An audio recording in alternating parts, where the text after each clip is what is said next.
السلام علیکم ورحمۃ اللہ وبرکاتہ۔ اللہم صلی علی محمد کما تحب و ترضى۔ اپنا عامل خود بنی میں آپ سب کو خوش آمدید۔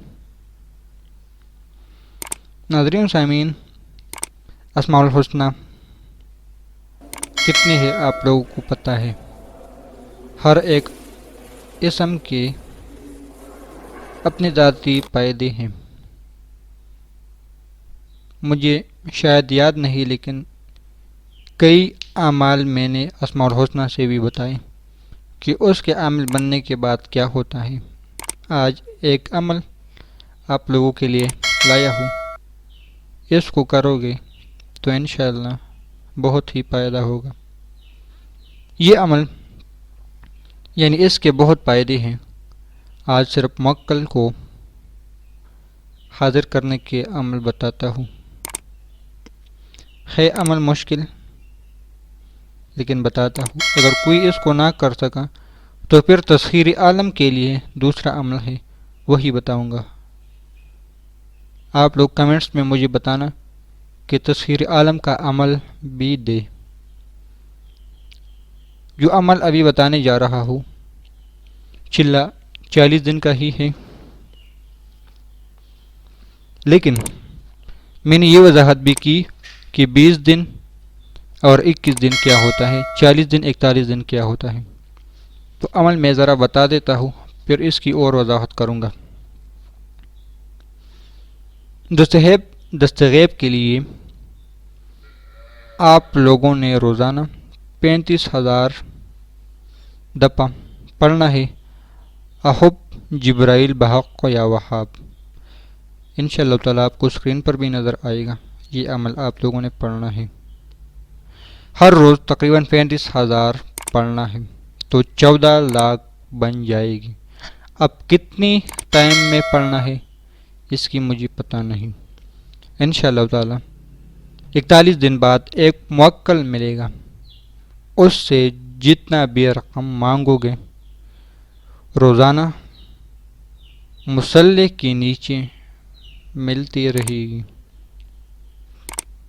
اور عمل احب جبرائیل بحق یا وہاب، احب جبرائیل بحق یا وہاب، احب جبرائیل بحق یا وہاب، دونوں طرح پڑھ سکتے ہیں۔ عمل تھوڑا مشکل ہے، لیکن کیونکہ آج کل لوگ موکل کو کچھ زیادہ ہی پسند کرتے ہیں، جنات کا دور بھی چلتا رہا ہے، تو اس لیے یہ بتا دوں۔ جلالی اور جمالی پرہیز کے ساتھ 41 دن تک عمل کرنا ہے۔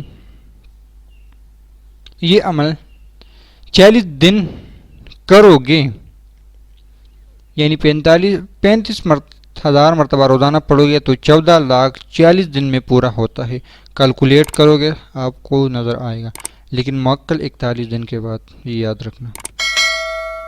41ویں دن آپ لوگ 35,000 اور پڑھ سکتے ہو، اس کے اوپر آ جائے گا، اس سے کوئی فرق نہیں پڑتا۔ چلا آپ لوگوں کو 40 دن کا ہے، موکل 41 دن کے بعد۔ مصلح ایسا رکھنا ہے کہ نہ اس پر کوئی اور نماز پڑھیں، کیونکہ تمام چیزیں آپ کو مصلح کے نیچے مل جائے گی، اور پھر جتنے رقم مانگو گے آپ کو مصلح کے نیچے ملے گی۔ پھر کیا ترتیب میں ان سے پوچھ لیں، یا تصور یہ کریں کہ مجھے اتنی رقم چاہیے اور اس لفظ کو پڑھتے رہیں، لیکن یہ بھی یاد رکھنا کہ اس کے بعد آپ کہیں کہ مجھے اتنے کروڑ اتنے لاکھ چاہیے، میں نے فلاں جگہ مسجد بنانی ہے، فلاں کرنی ہے، فلاں کرنی ہے، نہیں، اس طرح ہرگز نہیں۔ میں انشاءاللہ بتاؤں گا، لیکن ٹائم میرے پاس ابھی تھوڑا ہے کہ ان اللہ والوں کے سامنے خزانے اللہ تعالیٰ اس کی آنکھوں سے پردے ہٹاتے ہیں، پھر خزانوں کو ہاتھ کیوں نہیں لگاتے اور مزدوری کیوں کرتے ہیں؟ اس لیے اپنی نیت کو صاف کریں کہ مجھے اتنی دولت ملے گی تو اتنے مال اتنی چیزیں فلاں کروں گا فلاں کروں گا، نہیں۔ آپ کی گھر کی ضرورت 100 روپے ہیں تو 100 روپے تصور میں کریں. آپ کی گھر کی ضرورت 1000 روپے ہیں تو 1000 کریں. بے شک آپ کا گھر بڑا ہے، رئیس ہے، کوئی مسئلہ آیا ہے، 1,00,000 کا تصور کر لیں. لیکن خیال کرنا کہ نہ مسجد میں دینی ہے نہ کسی اور میں. یہ نظام ایک انوکھا نظام ہے، اس میں ہاتھ نہ ڈالے تو بہتر ہوگا. اگر ہاتھ ڈالنا ہے تو کسی مقام پر کھڑے ہو کر اس میں ہاتھ ڈالنا ہے. ہر کسی کے بس میں نہیں ہوتا. بیڑ کے چتو میں ہر کوئی ہاتھ ڈالتا ہے یا وہی ڈالتا ہے جس کو پن آتا ہے. سام کو ہر کوئی پکڑتا ہے یا جس کو سام کے ڈسنے کے بعد اس کی تمام ترکیب کا پتہ ہوتا ہے وہ پکڑتا ہے. یہ نظام ذرا یہاں پر بھی یہ باتیں سوچ لیں کہ ہر کوئی اس میں ہاتھ نہ ڈالے. عمل میں نے بتا دیا ہے، اس طرح کر لیں تو آپ کو فائدہ ہوگا. لیکن یہ نہ کریں. کیوں؟ یہ ایک نظام عالم ہے، چل رہی ہے. ہر کسی کے بس کا کام نہیں کہ میں یہ کروں گا یہ کروں گا. اس چھوٹی سی ویڈیو میں زیادہ وضاحت نہیں کرتا، بس اتنا ہی یاد رکھنا کہ موکل کو اس طرح کرنا ہے. درمیان میں کوئی مسئلہ آئے تو بے شک کال کر سکتے ہیں. اللہ حافظ.